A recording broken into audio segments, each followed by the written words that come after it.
Всем привет! Добро пожаловать обратно в постройки Sims 4. И сегодня нам предстоит постройка, которую я вам обещала в одном из последних видео.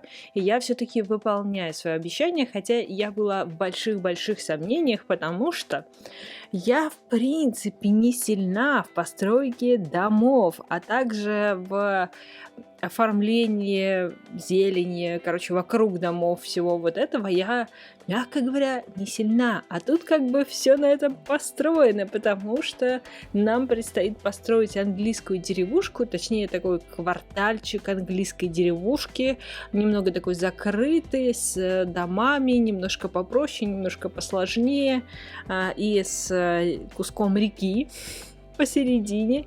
Не знаю, почему я так это захотела, просто увидела пару картинок в Инстаграме, и мне захотелось сделать что-то похожее.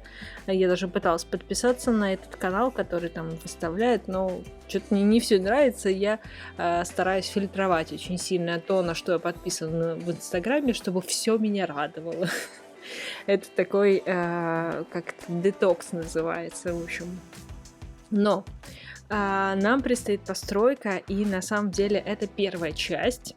Я решила вас сразу не грузить, а еще себя сразу не грузить, потому что я до сих пор еще на самом деле вот на данный момент, когда я записываю это звуковое сопровождение, это что я делаю, короче, ну вы поняли. Я еще достраиваю это здание, эти здания, эту постройку, я никак ее не закончу, потому что каждый раз, когда мне кажется, что я закончила, я вспоминаю о чем-то, что я не закончила. Там чуть-чуть, там трубу забыла, там еще что-то, там дворик не сделала, там еще что-то. Ну, в общем, бесконечная постройка. Вот реально, она немножечко бесконечная, она немного меня вымотала, но в целом мне очень сильно нравится. И на самом деле, вот я сейчас ее закончу, я подожду, пока выпадет снег, я все украшу. Я купила специальную коробку с украшениями, представляете? То есть сколько там построек, и они все будут украшены, там куча заборов, что там, фасадов, фризов и вот этого всего. Все это будет украшено, и мне кажется, это будет потрясающе. Правда, я не буду использовать все-таки всякие светяшки, потому что это все-таки более такое современное, а я все-таки ориентировалась на что-то такое, ну, не средневековое, ну, что-то такое, знаете, начало 20 века, около того, то есть конец 19-го, начало 20-го, то есть когда нету телеков, нету еще такого хорошего освещения, еще чего-то. В общем, что-то такое среднее, такая серединка на половинку. Вот. То есть я в основном ориентировалась на внешний вид домов, и в принципе я их не буду наполнять, иначе я бы, честно, сошла с ума. Но один домик я наполню, и угадайте какой. Напишите в комментариях, угадайте, какой я для себя приготовила. Как вы думаете, вот как по вашему мнению, какой я приготовила? И в следующем ролике вы как бы проверите себя, вы угадали или нет. Но те, кто со мной достаточно давно, и те, кто знает мои предпочтения, я думаю, угадают. А вас таких, кстати, уже не так уж мало, у вас уже приличное количество и продолжает пополняться, что мне не может не нравиться. Конечно же, когда появляются подписчики, это вообще прекрасно и замечательно. Так вот, по поводу постройки, что я еще могу сказать? Речку я, кстати, очень просто как-то сделала, очень быстро, я даже удивилась, я думала, буду с ней долго морочиться, но как-то очень, видимо, я хорошо ее представила внутри себя, то есть если я что-то хорошо представляю, в принципе, оно хорошо складывается и быстро. Я, кстати, больше всего времени я потратила на поиски моста. Я не знаю, скорее всего, он не рабочий, мне так кажется, я проверю. Это, кстати, мост из университета. Вот, я вытаскивала из отладок все мосты, которые там были и не были. И все попримеряла, и вот в итоге остановилась на этом. Вот, потому что он самый такой каменный, как мне показалось, ну, то есть самый такой симпатичный.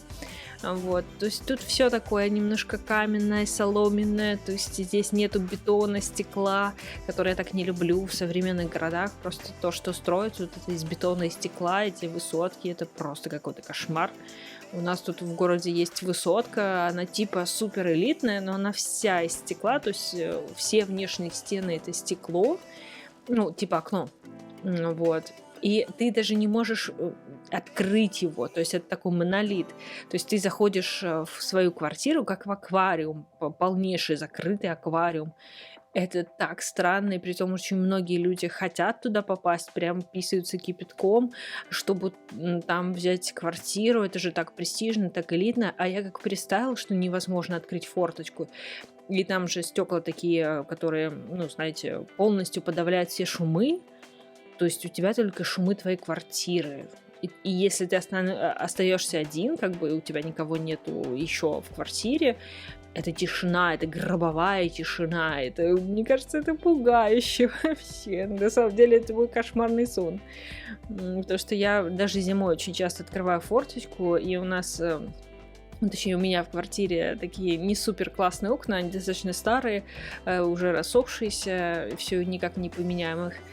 Но мне они нравятся за счет того, что они пропускают звуки. То есть я слышу, что происходит снаружи, конечно, не супер сильно, к счастью, все-таки окна защищают как-то немножко, но в принципе какой-то, ну, звуковая дорожка есть. И в принципе, как только можно будет, я всегда открываю балкон вообще, балконную дверь, и то, что форточки нету, поэтому я открываю всегда балкон, чтобы были звуки. То есть я люблю звуки улицы, того, что там происходит. Мне, ну, повторюсь, мне страшно было бы в той квартире, в этой супер элитной высотке, там много миллионов, которая стоит. И я не понимаю этих людей, которые там живут. Вот. Я бы лучше в какой-нибудь крутой Сталинке бы пожила, где высоченные потолки, где вот эти старые окна, лепнина, что-нибудь такое. Но это такие мечты, ну, может быть, когда-нибудь осуществятся, но такое себе. Сейчас инфраструктура вокруг этих Сталинок так сильно поменялась, что, в принципе, там жить сложновато. Если именно жить полноценно, то там сложновато становится. Вот. Так вот, вернемся к постройке. Это сложно, но я возвращаюсь. Но я на самом деле не знаю, что еще сказать. Я мучилась, я страдала, я не знала, что мне делать, как мне быть и так далее, потому что, повторюсь, я вообще не умею строить дома, и я себе задала такую задачку. И я, конечно, не знаю, я немножко издеваюсь, видимо, над собой периодически. Это у меня какое-то хобби, знаете, выбирать то, что у тебя никогда не получалось, и вот начать это делать.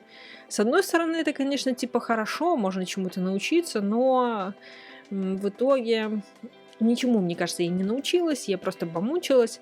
И я вообще хочу, чтобы вы воспринимали эту постройку как что-то такое, знаете, как вдохновение. То есть не как что-то готовое, что можно скопировать, а как что-то, чем вы можете вдохновиться, что вы можете взять на заметку, то есть увидеть, как там, ну, в целом все это расположено, как это все сделано. Вот, как-то так, в общем. Я надеюсь, что вы будете это так воспринимать. В общем, приятного просмотра. До следующего видео. Скоро выйдет вторая часть. Я ее доделаю буквально вот скоро выпущу вдогонку.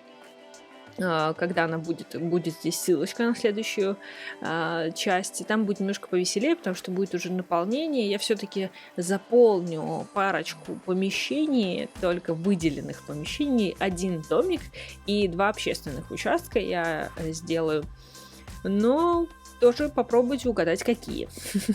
Может быть, я прочитаю и что-нибудь поменяю в своей постройке, потому что я вот выпущу и только засяду за окончание этой постройки, так что у вас есть еще шанс повлиять на нее. И мне кажется, это очень круто. Все. Приятного просмотра.